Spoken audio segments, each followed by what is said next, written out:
जय श्री राधे कृष्णा। ओम कुकरेजा चैनल पर आपका हार्दिक स्वागत है। हरि अनंत हरि कथा अनंता में आज सुनिए घमंड और साधना। संत कबीर गांव के बाहर झोपड़ी बनाकर अपने पुत्र कमाल के साथ रहते थे। संत कबीर जी का रोज का नियम था, नदी में स्नान करके गांव के सभी मंदिरों में जल चढ़ाकर दोपहर बाद भजन में बैठते। शाम को देर से घर लौटते। वह अपने नित्य नियम से गांव में निकले थे। इधर पास के गांव के जमींदार का एक ही जवान लड़का था जो रात को अचानक मर गया। रात भर रोना धोना चला। आखिर में किसी ने सुझाया कि गांव के बाहर जो बाबा रहते हैं उनके पास ले चलो, शायद वह कुछ कर दें। सब तैयार हो गए। लाश को लेकर पहुंचे कुटिया पर। देखा बाबा तो है नहीं, अब क्या करें। तभी कमाल आ गए। उनसे पूछा कि बाबा कब तक आएंगे। कमाल ने बताया कि अब उनकी उम्र हो गई है। सब मंदिरों के दर्शन करके लौटते लौटते रात हो जाती है। आप काम बोलो क्या है।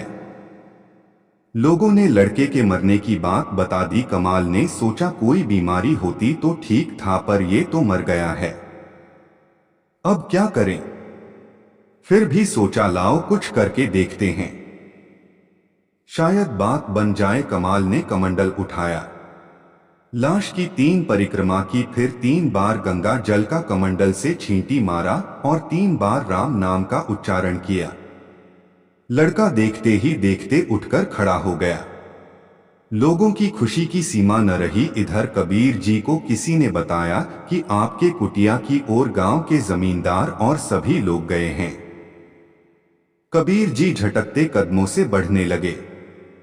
उन्हें रास्ते में ही लोग नाचते कूदते मिले। कबीर जी कुछ समझ नहीं पाए। आकर कमाल से पूछा क्या बात हुई, तो कमाल तो कुछ और ही बताने लगा।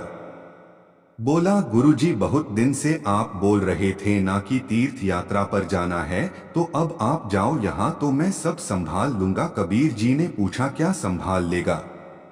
कमाल बोला बस यही मरे को जिंदा करना, बीमार को ठीक करना, ये तो सब अब मैं ही कर लूंगा। अब आप तो यात्रा पर जाओ जब तक आपकी इच्छा हो। कबीर ने मन ही मन सोचा चेले को सिद्धि तो प्राप्त हो गई है, पर सिद्धि के साथ ही साथ इसे घमंड भी आ गया है। पहले तो इसका ही इलाज करना पड़ेगा, बाद में तीर्थ यात्रा होगी, क्योंकि साधक में घमंड आया तो साधना समाप्त हो जाती है। कबीर जी ने कहा ठीक है, आने वाली पूर्णमासी को एक भजन का आयोजन करके फिर निकल जाऊंगा यात्रा पर। तब तक तुम आसपास के 2-4 संतों को मेरी चिट्ठी जाकर दे आओ, भजन में आने का निमंत्रण भी देना। कबीर जी ने चिट्ठी में लिखा था, कमाल भयो कपूत, कबीर को कुल गयो डूब। कमाल चिट्ठी लेकर गया एक संत के पास। उनको चिट्ठी दी। चिट्ठी पढ़ के वह समझ गए। उन्होंने कमाल का मन टटोला और पूछा कि अचानक ये भजन के आयोजन का विचार कैसे हुआ। कमाल ने आह के साथ बताया, कुछ नहीं, गुरु जी की लंबे समय से तीर्थ पर जाने की इच्छा थी, अब मैं सब कर ही लेता हूं। तो मैंने उन्हें कहा कि अब आप जाओ यात्रा कर आ। तो वह जा रहे हैं और जाने से पहले भजन का आयोजन है। संत दोहे का अर्थ समझ गए। उन्होंने कमाल से पूछा तुम क्या क्या कर लेते हो। तो बोला वही मरे को जिंदा करना, बीमार को ठीक करना जैसे काम। संत जी ने कहा आज रुको और शाम को यहाँ भी थोड़ा चमत्कार दिखा दो। उन्होंने गांव में खबर करा दी। थोड़ी देर में 200-300 लोगों की लाइन लग गई, सब नाना प्रकार की बीमारी वाले। संत जी ने कमाल से कहा चलो इन सब की बीमारी को ठीक कर दो। कमाल तो देख के चौंक गया, अरे इतने सारे लोग हैं, इतने लोगों को कैसे ठीक करूं, यह मेरे बस का नहीं है। संत जी ने कहा कोई बात नहीं, अब ये आए हैं तो निराश लौटाना ठीक नहीं, तुम बैठो। संत जी ने लोटे में जल लिया और राम नाम का एक बार उच्चारण करके छींट दिया। एक लाइन में खड़े सारे लोग ठीक हो गए। फिर दूसरी लाइन पर छींटा मारा, वे भी ठीक। बस 2 बार जल के छींटे मारकर 2 बार राम बोला तो सभी ठीक होके चले गए। संत जी ने कहा, अच्छी बात है कमाल, हम भजन में आएंगे। पास के गांव में एक सूरदास जी रहते हैं, उनको भी जाकर बुला लाओ। फिर सभी इकट्ठे होकर चलते हैं। भजन में कमाल चल दिया सूरदास जी को बुलाने। सारे रास्ते सोचता रहा कि ये कैसे हुआ कि एक बार राम कहते ही इतने सारे बीमार लोग ठीक हो गए। मैंने 3 बार प्रदक्षिणा की, 3 बार गंगा जल छिड़ककर 3 बार राम नाम लिया, तब बात बनी। यही सोचते सोचते सूरदास जी की कुटिया पर पहुंच गया। जाके सब बात बताई कि क्यों आना हुआ।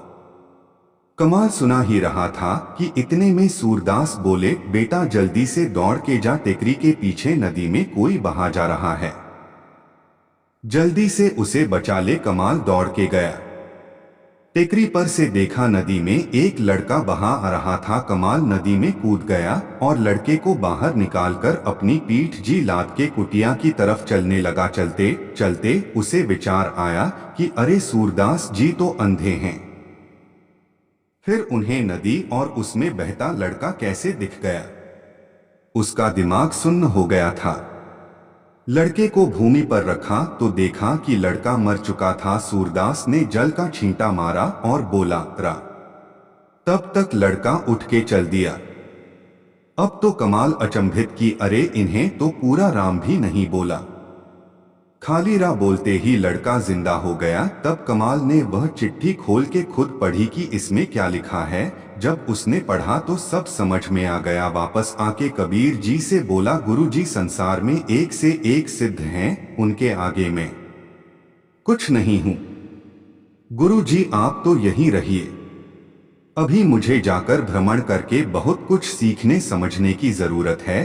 कथा का तात्पर्य कि गुरु की कृपा से सिद्धियां मिलती हैं, उनका आशीर्वाद होता है तो साक्षात ईश्वर आपके साथ खड़े होते हैं। गुरु गुरु ही रहेंगे। वह शिष्य के मन के सारे भाव पढ़ लेते हैं और मार्गदर्शक बनकर उन्हें पतन से बचाते हैं। जय श्री राधे कृष्णा।